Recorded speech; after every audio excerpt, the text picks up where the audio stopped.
Yes, thank you. I'm shutting off my phone so it doesn't ring. Good boy. You're like, hey, I got a job, gotta go.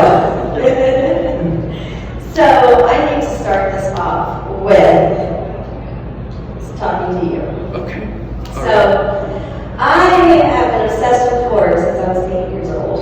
So since around 1990, right? And nothing really fazed me, ever. I mean, I think my brain approached it from a technical standpoint. It's awesome, right? And so I saw Poltergeist when I was like 10. And your scene, when you're ripping your face off, is one of 3 scenes that I've ever seen in a horror film that made me turn it off and feel nauseous. Ever.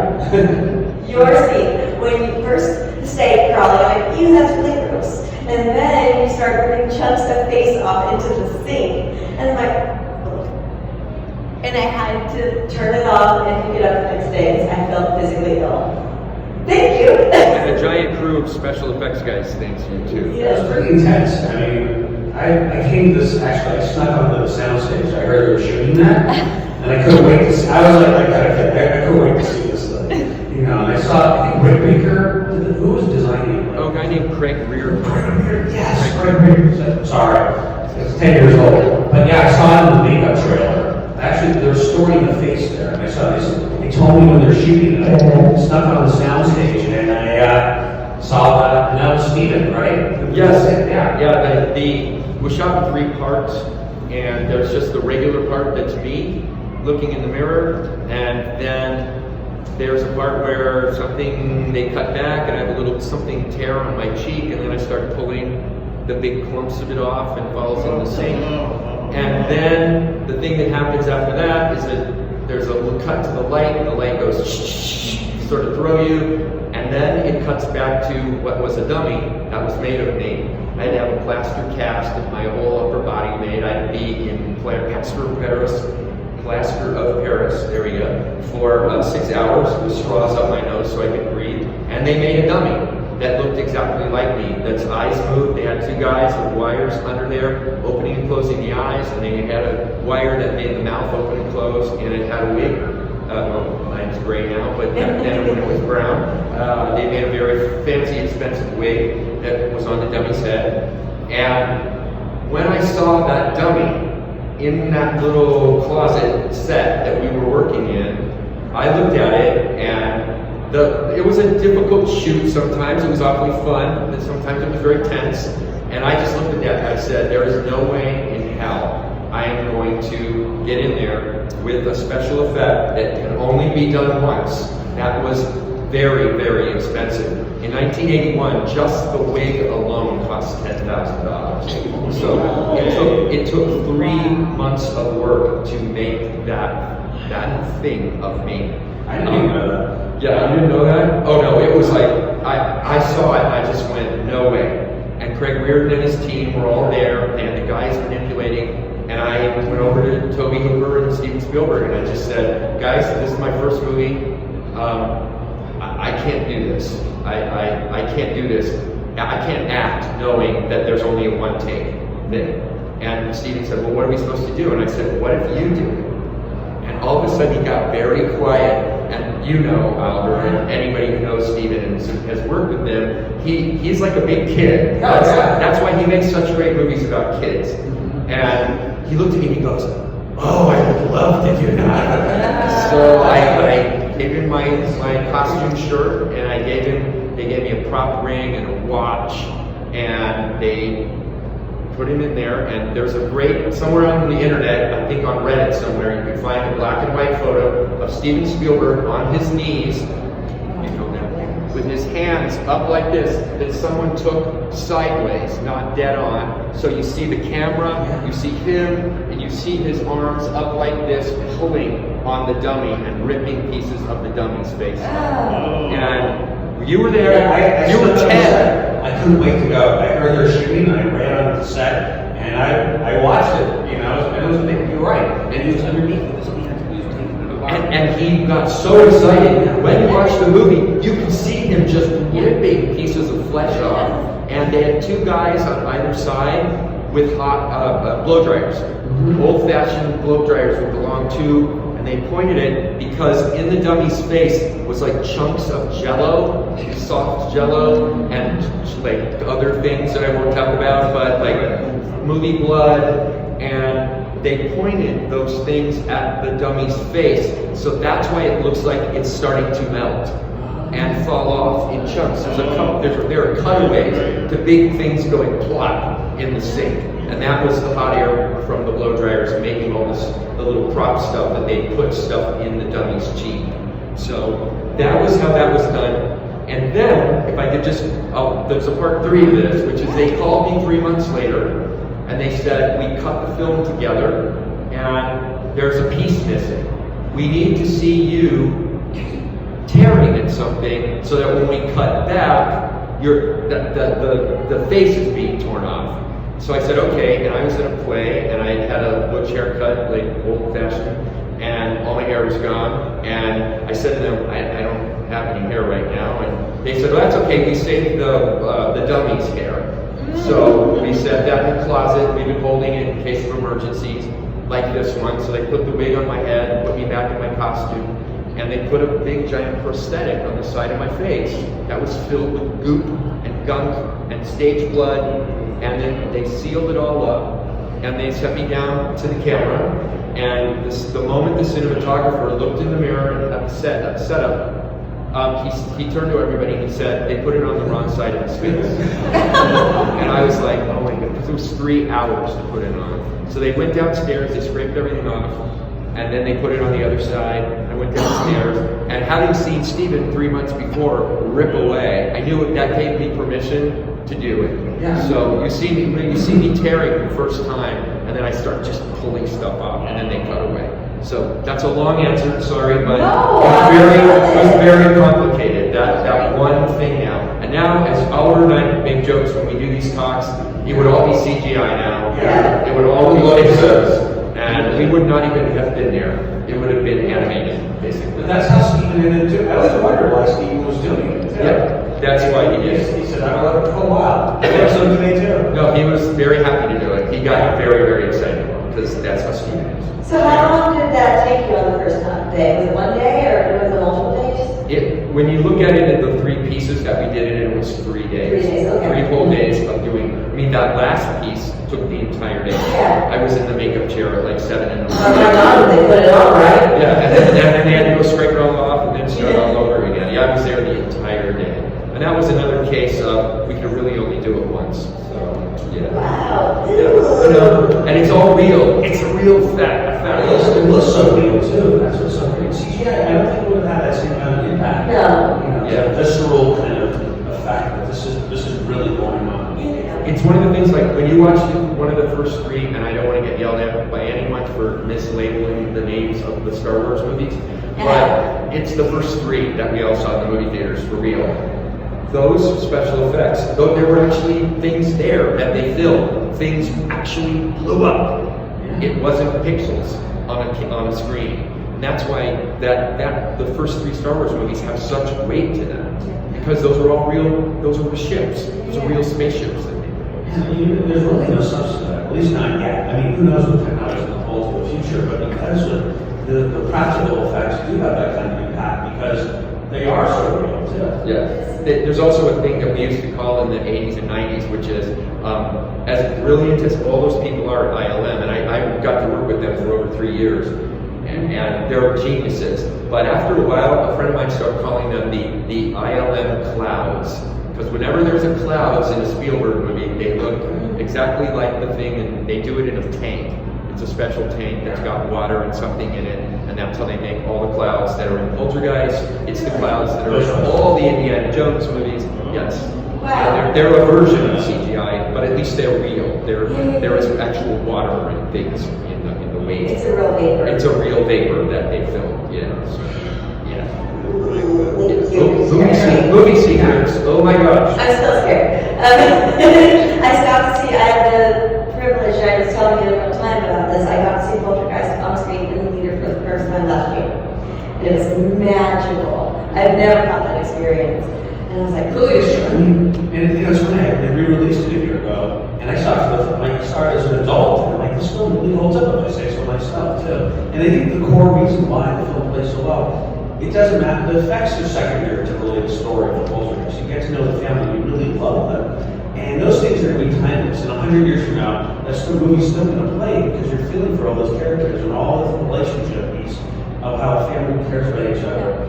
And it's a very slow burn for Poltergeist. You get to know them. Really not that much. If you watch the movie, it really goes on for the first act, in those first 30 minutes or so. But it's important because you understand them, you care about them, you love them, and then the things begin to happen. Well, and the stuff's fun in the beginning. Yeah. When you watch Poltergeist, when the little girl slides on the floor, done with a magnet, right? Exactly. No, I think it was rotoscoped with wires, wasn't it? I think it was wires, yeah. I mean, they took the wires out digitally, but I mean, it's fun when the little girl slides across the floor, or they see something, or something makes a funny noise. You laugh about it when you watch the movie. But even before that, it's set up as a comedy. Right now, it's dropping fear on the ground. They're setting that up as a comedy. And when was the last time you ever saw parents smoking dope? Yeah. That movie is rated PG. They would not be able to do that now. Having that scene in a PG rated film, it would not exist. It is so true. It's funny, when you think of horror movies today, usually the family is dysfunctional, they have problems, and there's issues, and it's very dystopian and dark. And Poltergeist is the exact opposite. This family, you're right, and the family says having fun, and they're playful, and they're the perfect family. It's that the thing that Craig T. Nelson does with his stomach, where he sucks his stomach in. Yeah, it's great. And so that's how they throw you off guard. Yeah. Because you're laughing. You're going, well, I thought this was supposed to be fun, like a haunted house movie. Yeah. And it tricks you. Yeah. So, And it slowly takes you in, and then things begin happening, and then it becomes a little scary. yeah. And then it does not let up once they get going. Yeah. Yeah. They plan, and it's amazing. I'm amazed when I read the script, and even years later, no one ever did anything that played on all my childhood fears, like clown dolls and trees and all those things. You've never seen that in the cinema before Poltergeist. Yeah. By the way, I hate long movies. Like, I love an 80-minute runtime. There's nothing I love more than an 80-minute runtime. This is almost 2 hours. It doesn't feel like it. It really doesn't, though. No. You said it's a slow burn, but there's no really dead parts where you're like, I'm bored. No, and I think that's sort of the key. I think sometimes they cut movies so they can put more showings in it. And I think you really should cut them with how they feel in their place. Well, you can have a 3-hour movie that you just sit there and you love and you get into, and you can have an 80-minute movie you feel like that feels like 3 hours. Yeah, it's true. Okay, so one more question for you guys before I throw it out to the audience. I would love to know about you two personally. I would love to know about your acting journey. How did this craft start for you? Before I did Poltergeist, I almost had no acting experience. I grew up in New York City, and my mom was friends with a casting agent, and she said, it's pretty good, you should do something, you should do some commercial. My mom totally ignored it. So we moved to Los Angeles, and again, I was watching kids on TV, and I said, I can do what these kids do. And, my mom really didn't take it seriously. I had to convince her, and she put me in a commercial workshop class. And at the end of the class, the teacher her name was Sheila Manning, and she was the premier casting person for children in movies and TV in LA. And she convinced my mom wasn't really into it, to introduce me to agents, because my parents were very protective. And you always hear about the parents who want their kids to be in movies. My parents were the exact opposite. So I went on a couple meetings and I met some agents, and then the agent set me on a commercial audition. And I didn't get it. It was a pizza ad that they had me pretending to eat this horrible pizza. And I got one commercial, and that's how I got in the union finally. And then there was an open call for Poltergeist. And an open call was when anyone could go off the call. I think at this point, they had looked everywhere for the little kid in the movie, and they were desperate, I guess, because they were getting ready to shoot. And they asked me during the pre-audition, they said, Oliver, what are you just afraid of? Because they're looking for someone who is like the character. And I said clown dolls, and I had this tree, and I told them how I grew up in this haunted house in New York City, which I still believe to today was actually really haunted. So I said, this kid is really like Robbie Freeland. And then they had ending lines and the sides, which are the actual dialogue. And I was kind of struggling with it, And they said they just wanted me to be natural. And so I met with an acting coach, and the acting coach took me through the lines and said, just be who you are and put that in really in the scenes. And I came back and I read it, and they liked it. And then they just had me scream, and I tried to scream, and nothing came out. I couldn't scream. And then Toby Hooper took me aside and said, Oliver, the secret to a great horror movie is to scream. You got to be able to scream. So then I met with another coach, and believe it or not, there's people in Los Angeles that will actually teach you how to scream. So it sounds bizarre, but that's really important in Hollywood. So she showed me, scream like this and really feel it. It's all about the emotion. It's less about pretending. It's really feeling. Think of what you're really terrified of. So I went back in and I screamed, and I guess that's how I got the part. I did plays in junior high and high school, and then I went to a big place called California Institute of the Arts in Los Angeles, and which is just completely art school, film, theater, music, dance, and I was so tired of theater when I graduated from college. I never wanted to do it again, so I took some time off. I went to work for my dad, and my dad ended up working. He worked in the movie industry, so he brought me along as his assistant on a movie, and my dad said, "You have to do something. You can't not do anything." And the movie was 1941, which was a Steven Spielberg movie, and our office was next to Steven Spielberg's office, so I got to know him. And at the end of 1941, I got his assistant at the time was Kathleen Kennedy, some name you might all know, and she and Steven came to me, and I ended up working with them for a year on Raiders of the Lost Ark, and then they produced a movie called Used Cars, which is, none of you've seen it, it's one of the great sort of raucous comedies of the 1980s. It's totally R-rated, it's a hard R, it's a crazy movie, and it's funny. And then after that, I quit working for them, and I went back to being an actor again. And a month later, I was in a play in Los Angeles, got reviewed in the LA Times. I got a great review, and 3 days later, my phone rang, and it was a casting agency, Fenton Feinberg, and they said, "Hi, apparently we know you." And I knew them because I'd worked with them for 2 years with Mr. Spielberg, and they said, "Oh, Steven read this review. Yeah, you apparently were really great in this play, and he misses you, and he wants you to come in and audition for the movie." And I said, "Which one?" And they said, "Poltergeist." And I said, "There's kind of no role for me in that." And originally, the role of the ghost hunter that I played was written for a Japanese American guy. And they had all these auditions, and they didn't find anybody. So Steven went, "Well, here, I read this great review. Marty was in this play. Let's get it back."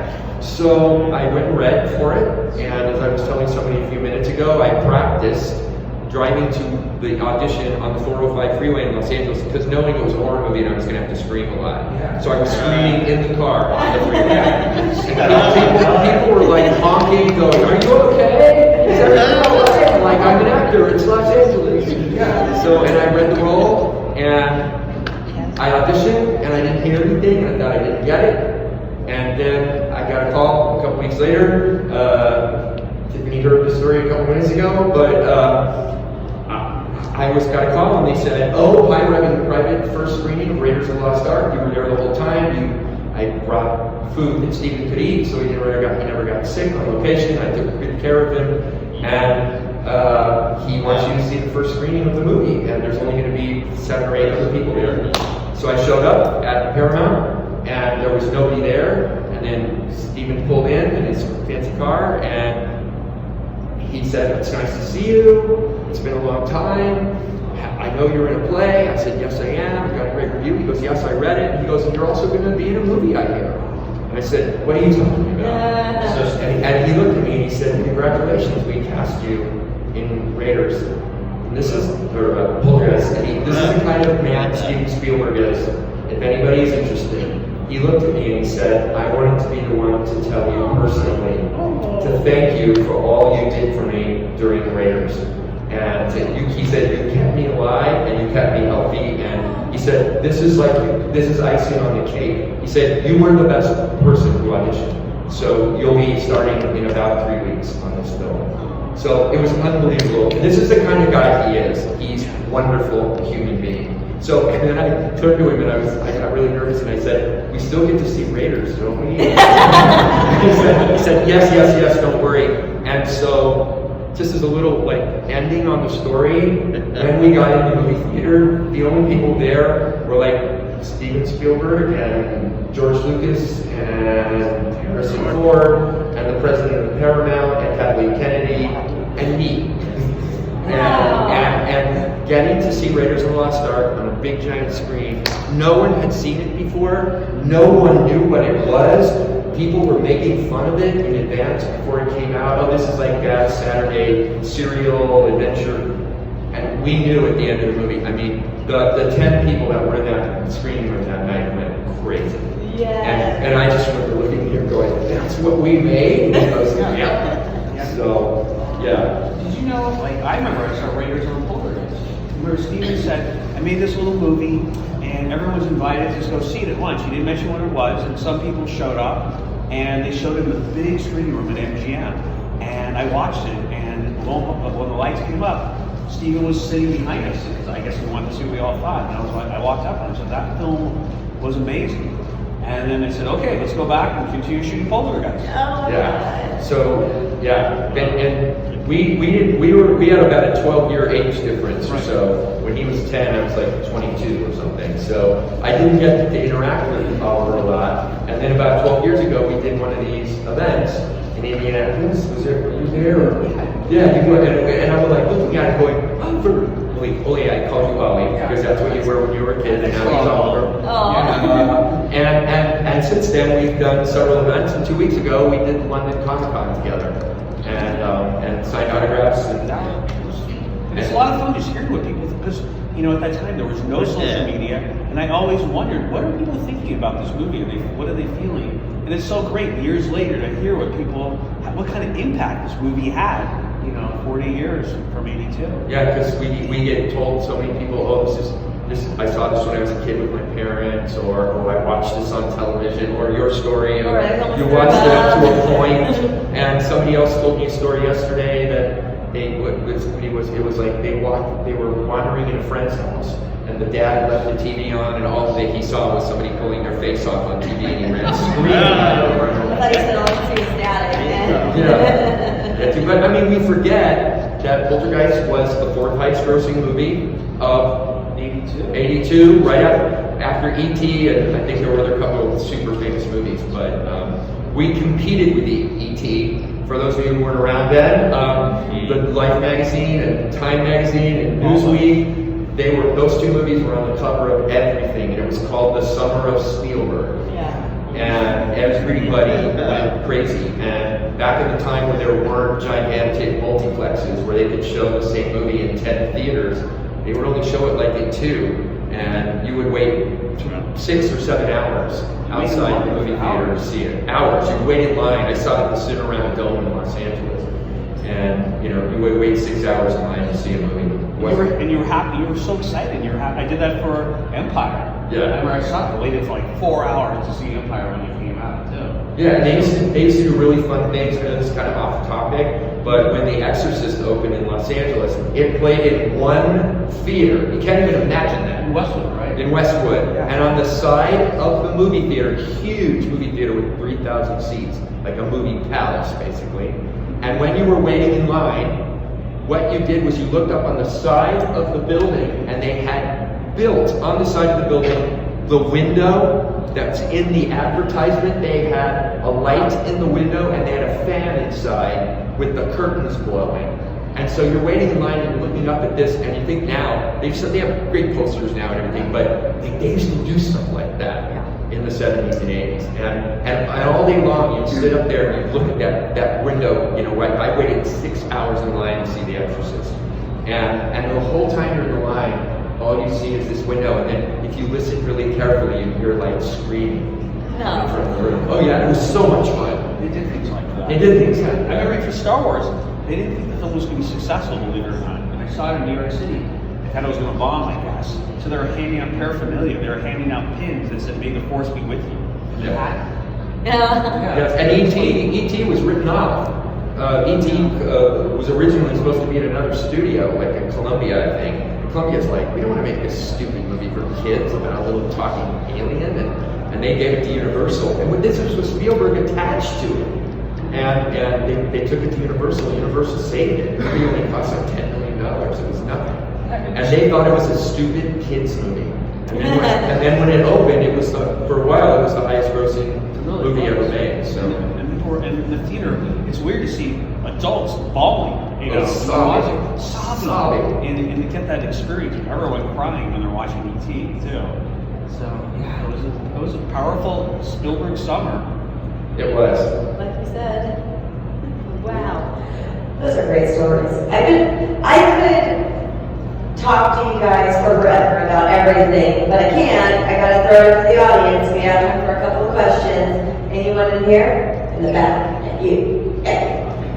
We talked earlier, basically, we all have our own belief in what's scary. I think the reason why Poltergeist is so scary is because it's a belief. It could really happen, you know. I'm from the North Seattle, so I kind of know we have to be careful down for ed teens. So, and then you had said that movie was about 12 as well. It didn't seem like it at all, like you were saying. The big thing is a huge shout out to whoever, I'm not using whoever the music soundtrack was. That was an excellent, superb, scary movie soundtrack. Well, that brought the movie together. You know, that was the genius of that score, it's Jerry Goldsmith, for any of you who are movie fans, one of the greatest composers ever. The fact he used a child's choir to sing the background while the scary stuff was going on, and that right off the bat, when the movie starts with little kids singing in the background. his movie ends, there's a lot of children there as well. Yeah. It's so weird. You even have, and we accepted it because it's out there, but to even have that vision, to know this is what we're going to do, that's truly amazing. Yeah. I was somewhere the other day and I started whistling. And I kept going, what's that song? What's it? And then I realized, oh, it's the song from Poltergeist. Oh. It's that little children sing song kind of song that the movie starts off with, which is very happy at the beginning, and as the movie goes along, it gets scary. It's very eerie. It's angelic. It is angelic, yeah. Yeah, I went to film school, but I always remember the quote they said. They said they warned us, not warned us, but told us, it says sound is half your film, and music is half your sound. And you know what? It's going to be true forever. I think no matter what kind of movie, it's so very true. And sometimes music's even more than half your sound. Yeah. Hello there. I would like to know, based on your experiences and everything, tell me about Dominique Dunn. What was she like? Well, I was really young, and she was such a sweetheart. So precocious, smart, and shot from the hip. And my mom actually was friends with her too. And she was just a wonderful girl. And she felt like my sister. She felt like my older sister when I talked to her. And I think that's why we all had that kind of chemistry on the set. I was so young, so I didn't know her the way my mom got to know her, and they became really good friends too. And my mom was young, a little bit older than her at the time, but she was actually like 21 years old. Yeah, she wasn't. She was. I don't think she wasn't actually 60 years old too. And I always heard that that great joke at the end of the movie when the whole house is blowing up, she jumps out of the car and yells, which Mad Magazine made the whole topic of when they spoofed it. She yells, "What's happening?" And she has a hickey on her neck. And you're like, it's one of the most great jokes. Like in jokes, the world is literally falling apart, and she gets out of the car, and they focus on that hickey too, which is just great. And I think I'd always been told that that was her idea. Really? Yeah, that when she jumped out down, she was like, "Oh, I want to have a hickey," like I was on a date with somebody. It's great because it's so human. These things would happen during the apocalypse. You'd be focused on that, and that's what makes it so funny because you can laugh at those. Even in the craziest moments in life, you're going to have those kind of moments. Yeah. Wow. She was funny, very funny, and grown up. Yeah. I think she was shooting an episode of Fame or something at the time, and they scheduled it so she could do like both things. So I think it was pretty tough, and knowing two characters and two sets of lines. That's what I heard. Anyone in here? Anyone in here? No. Back to the face peeling. How long did it take you before you could eat fried chicken again after that scene? Okay, the scariest thing for me that I had to do on the movie was that I don't like chicken legs. And I also never learned, most people know about this, if you don't know, when you make commercials or movies and you have to eat, they have a thing called a spit bucket, which is so that you don't have to keep swallowing stuff. I didn't know that because I came from the theater where you you're eating in a scene, you eat the food. And so I kept eating those chicken legs, and I kept getting more and more nauseous. Because I just don't like chicken legs. And they were like, and finally, I think Steven wanted to go over to me, and he goes, we do have a bucket, you can spit that out, and you don't have to keep doing it. It was a while. It was kind of, I never wanted to see one again. Because I think that scene was really hard because they have these things called key lights on movie sets where the light is in the right place, and that's why it takes hours to put the lights up, and then they give you marks on the floor. And if you watch that scene again, I have like 5 marks that I have to hit when I walk. I have to open the refrigerator, and then I have to go to the sink, and then I have to go to the window, and then I have to go to the table, and then I go to the stove. And I was so nauseous from the taste of the chicken that I kept going, and they had to keep going, cut, you missed your light again. And at one point, Spielberg came over to me and he goes, you're from the theater. It's the same in the theater. You look for your light. What's wrong with you? And I said, I hate chicken legs. And I said, and I don't like steak either. And and the steak that I got out of the fridge was a real gross steak with blood in the package. I was and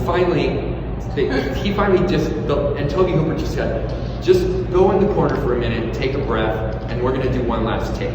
And then that one, because Toby was always so calm, and Toby was just a wonderful, wonderful guy. And the next time I did it, it was perfect, and they said, hooray!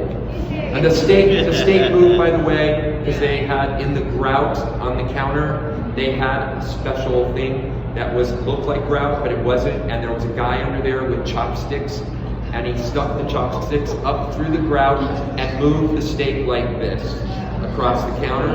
And then when it got to the mark where he had to stop, there was another guy who had this huge metal syringe that was filled with gunk and blood and stuff that looked like bad rotten meat. And he shoved up the thing, and as I was watching, that's the steak kind of opened up, and all the stuff went all over. That's just another one of the effects was These done. guys are such geniuses. They're geniuses. I always wondered how it rolled out. I never knew. No, it was a guy with 2 Chopsticks? moving Really? it along like this underneath the counter. I'm gonna do that at home now. And if you watch the movie now, you'll see the steak moves over the ground. We're gonna watch it tonight. Yeah, you'll see it. I'm trying to think, what else should they look for?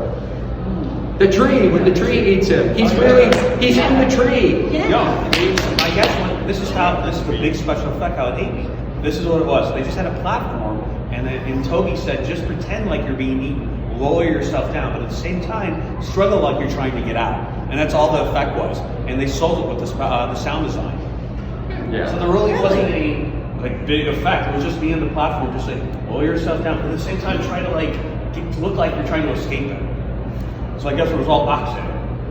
It was actually. There were often times we had no idea what we were going to see, because when the ghosts come down the stairs, there was nothing there, and we're all like, what do we do? And Toby Hooper goes, it's the most beautiful thing you've ever seen. And so the 8 of us were standing there in a room looking at absolutely nothing. And imagining different things. And when we had to open the door to go in the room, and all the stuff's flying around and the music's playing, and it's like bagpipes or something, I think. And Steven Spielberg was standing behind the camera with a laser pointer going, look over here, now everyone look here. And then when the compass goes into Beatrice Straight's face, he goes, Beatrice, the compass is coming in your face, like this. And then, okay, now the record player's going. And we were all just standing there, and after we took the take, and they go, oh, that was great, we all started giggling, because there was nothing there. I giggled when I saw it. The record player did that. The record player always makes you laugh. The record player is supposed to make you laugh. Like Oliver said, even in the scary moments, there's little things that make you laugh. The compass always scares me when it flies right in our face. There was such a sense of irony in that scene with the look on Craig's face. He says, he said, how long did it take to make the entire move of the car? He says, 7 days. It was amazing. The look on Craig's face was, And then he opens the door, and the whole room is just flying like a tornado. So. I think it's just that sense of irony was so great, and that sense of comedy and so the horror. Yeah. Well, and Oliver has this great scene with Beatrice Straight. It was like, we were all kind of blown away. She just won an Academy Award a couple years before that for the movie Network, and she won Tonys in New York, and she's and all the rest of us are, we're just like working actors in LA, and the movie done smartly knows that after a lot of this big giant stuff, there's a very long quiet scene where Beatrice Straight explains to Oliver who those people are. And it took lots of takes. And the whole tone of the movie changes for, I think it's almost 5 or 6 minutes, that speech that she gives. And it was hard, and she had a hard time with that. That was a lot of words that she had to do, but she did it all to you. And every time I watch the movie now, and you have this most look on your face when she's whispering. And Toby had said, I want the entire sequence whispered. We all were talking like this in that scene, because he said the audience needs a few minutes to chill, to decompress from all the stuff they've been watching, and plus some big stuff is coming up. So let them think they're off the hook for a few minutes. And I love that scene, and your response to her, that look on your face when you're like, what did you say? Something like, and I was afraid, because it was so childlike. A lot of movies today, they put adult words in the child's mouth, but it was really sounded like a 10-year-old, and I was so concerned that the bullies could be upstairs. Yes, I remember that. And they said they could be upstairs right now, and it was so human. Don't you say something about your grandparents or something? Yeah. It's something they can come and get me. I don't remember the exact dialogue. Yeah. You could throw a rope, and I had this whole plan in my mind, and how we could rescue her. Yeah. And I just love it because it was just through a child's perspective, and that's exactly what a kid would have said, though, too. I remember when we were on set, Beatrice and I were rehearsing that scene, and she was so wonderful and so natural. My mom came up and wanted to talk to us. She didn't realize we were rehearsing the scene because it seemed so natural. We were just saying lines to each other. And, and I didn't realize that was very rare, and I didn't even know she had previously just won an Academy Award. And she took me aside, and we were just alone, just rehearsing the scene, because we wanted to be so natural, and that's what she wanted to do with me. And I was like, of course, we'll do that. And I think everyone was really on that set. And these are the best people at what they do, but they never let on. They had no egos at all, too. They just love the craft and what they're doing.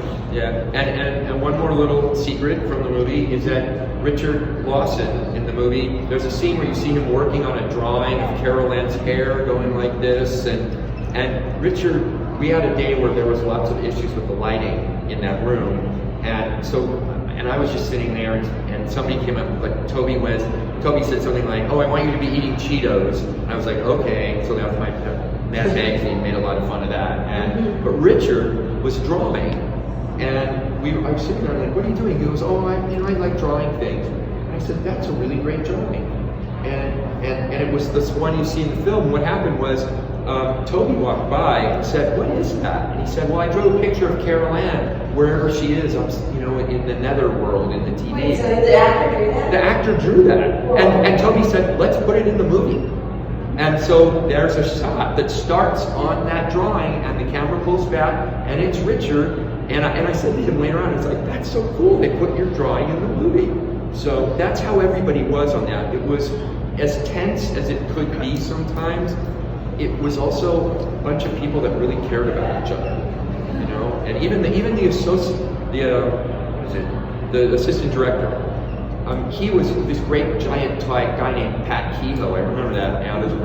Who was this kindest, and he would do things like when I said I don't want to do the face rip off, you need to do it, Stephen, because I can't do that, because if I wreck it, then we're screwed. And I looked over in the corner where he was like 6'4". Remember, he must have looked tall to you because you were a little kid.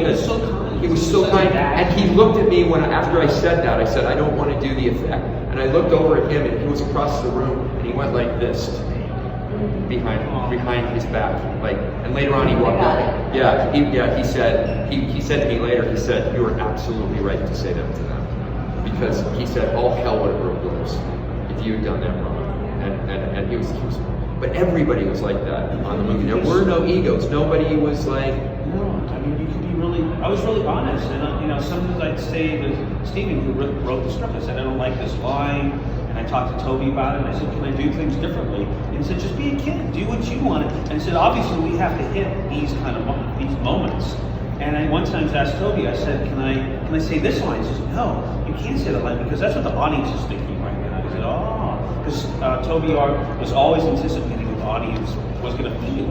So, but it was like that level of communication and honesty, or, you know, like we were saying, there were no egos. We're just making this movie and we wanted to make it the best way it could be.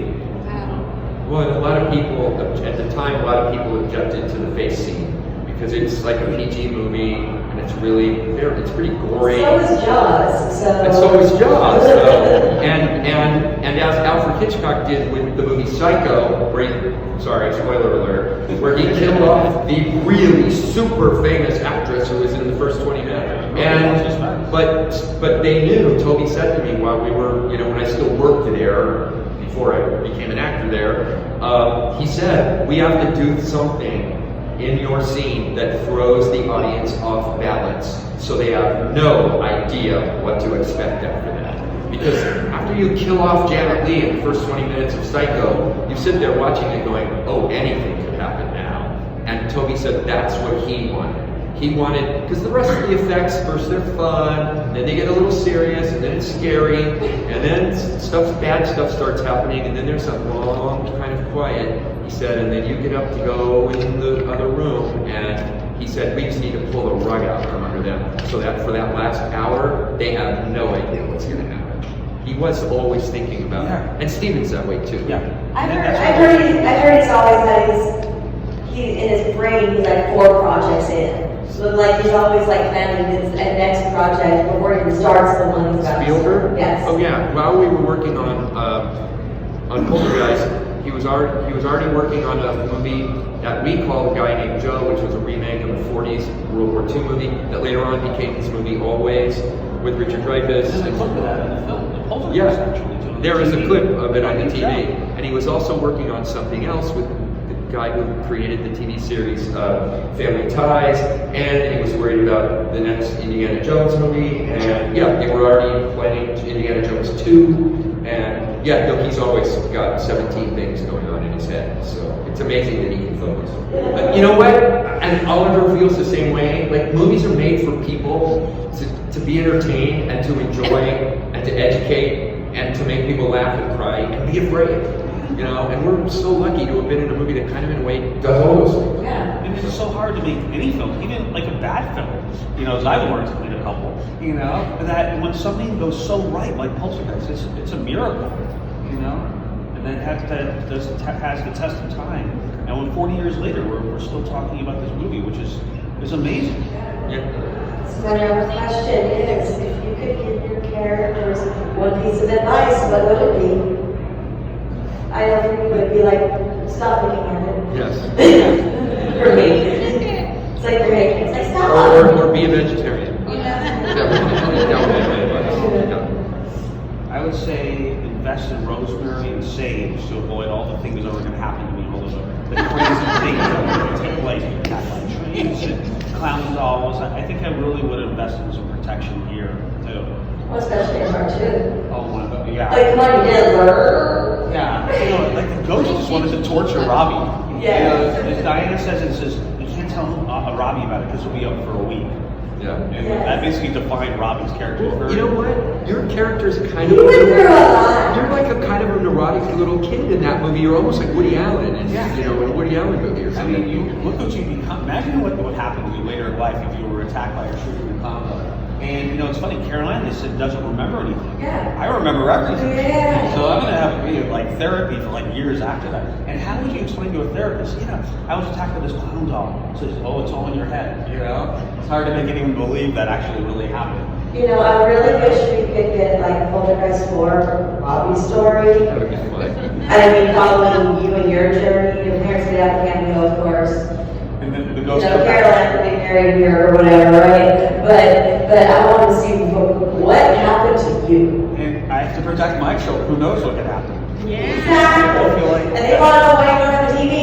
I probably would have no TVs in my house. I feel like Robbie would just be like. Well, in this day and age, it's all on the phone, right? So they're going to come to the phone now. Yeah, and come to your iPad. You know, there's no escape. That would be funny. That would be the Yes. Guys, please give it up for these guys.